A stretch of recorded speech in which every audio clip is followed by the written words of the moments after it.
2-2.5 लाख की कोचिंग मुझे महंगी लगती थी कि जब डिसिप्लिन ही खरीदना है तो मैं 2.5 लाख रुपए क्यों लगाऊं, मैं खुद से भी तो डिसिप्लिन में रहकर पढ़ाई कर सकती हूँ। तो मेरा ये फैमिली बैकग्राउंड रहा और माता पिता ने बहुत सपोर्ट किया, मतलब किसी रिसोर्स की कभी कमी नहीं आने दिया। मेरा शुरू से यूपीएससी को लेकर मानस था। एसएससी देने का इकलौता रीजन था कि मैंने जब 2 बार प्रीलिम्स फेल किया तो मुझे ऑब्जेक्टिव क्वेश्चन सीखने थे, क्योंकि मैं ह्यूमैनिटीज की स्टूडेंट थी तो मेरी नमस्कार, मैं सुभाष चोपड़ा और आप देख रहे हैं शेखावाटी टाइम्स।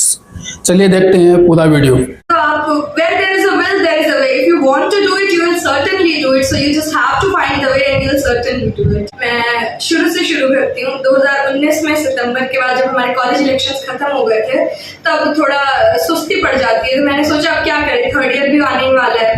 तो मैंने टॉपर्स टॉक देखी यूट्यूब पर ढेर सारी और उनसे अपनी एक बुक लिस्ट तैयार कर ली मोटा मोटी कि ये बुक्स है। मेरे पापा को कहा पापा मुझे ये किताबें ला दो। पापा बोल रहे हैं क्यों? मैंने कहा सिविल सर्विसेज के लिए अब मैं पढ़ना शुरू करूंगी। और मेरे को पहले से ही था कि मुझे कोचिंग नहीं लेनी है, क्योंकि मैंने 3-4 महीना पहले अपनी रिसर्च कर ली थी। मैं डेली 4-5 घंटे यूट्यूब पे यही देखती थी कैसे फ्री रिसोर्सेज किए जाएं। तो पता चला कि अच्छा मृणाल पटेल का चैनल है जिसमें रशनिल मैम की ज्योग्राफी की वीडियोस अवेलेबल, इकोनॉमिक्स अवेलेबल है, मैपिंग सुदर्शन गुज्जर सर है वो सब करवा रहे हैं। इसके अलावा करंट अफेयर्स है तो डेली न्यूज़पेपर पढ़ना है, लक्ष्मीकांत है पॉलिटिकली, यही बेसिक बुक लिस्ट और उसको बार बार पढ़ना है। ऑप्शनल चूंकि मेरा बैकग्राउंड हिंदी लिटरेचर रहा है तो मेरे प्रोफेसर्स का बहुत बड़ा रोल रहा है ऑप्शनल में। तो मैंने सबसे पहले इस एग्जाम को समझा, इसका सिलेबस निकाला, उस सिलेबस को एकदम डाइसेक्ट किया कि कैसे कैसे पढ़ना है और उसके बाद अपनी तैयारी 26 जुलाई 2020 से मैंने शुरू कर दी। मुझे तारीखें लिखी हुई है क्योंकि मैं हमेशा रिकॉर्ड रखती थी कि आज इतनी पढ़ाई हुई है, आज मैंने कल का एक टास्क पहले ही पूरा कर लिया, आज मेरे 2 टास्क छूट गए तो मेरे को लेट तक सोना पड़ेगा।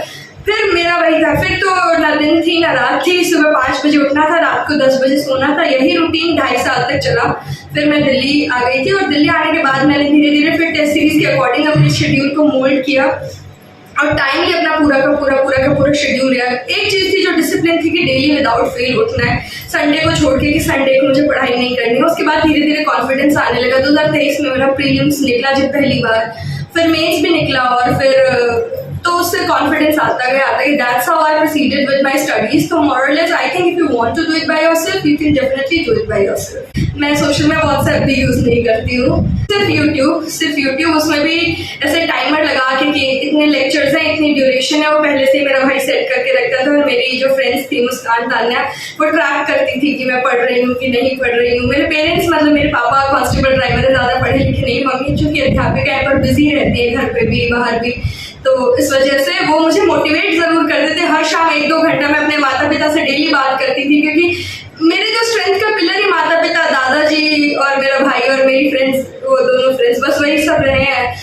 और उसके ऊपर मेरे ऊपर कोई सोशल प्रेशर नहीं था कि मुझे रिजल्ट देना है, क्योंकि बस मैंने किसी को बताया ही नहीं था मैं एग्जाम दे रही हूँ, तो कोई सोशल प्रेशर नहीं था that I have to produce results. So I was just studying constantly. Consistency is the key and consistency is the mother of all magics in this examination. That's what I would preach again and again. जी, मेरे दादाजी शिक्षक रहे हैं और उसके बाद मेरे पिता आरएसी में राजस्थान आर्म कांस्टेबलरी में कांस्टेबल ड्राइवर हैं 1996 बैच की, और मेरी माता grade C primary school teacher हैं। 2007 में उनकी पोस्टिंग जोधपुर में हुई थी।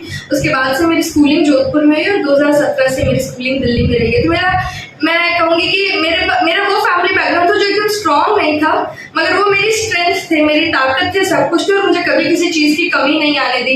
पढ़ाई, एजुकेशन से रिलेटेड जो मूलभूत सुविधाएं होती है, रोटी कपड़ा मकान, और उसके साथ साथ शिक्षा भी और हेल्थ केयर, ये मेरे पास कभी इन चीज़ों की कमी नहीं रही। तो संघर्षशील ये था कि समय लंबा लग गया, चीज़ें खुद से समझनी होती है, ऐसे कोई वो स्पून फीडिंग वाली गाइडेंस नहीं थी, खुद से ही सब कुछ सीखना था और करना था।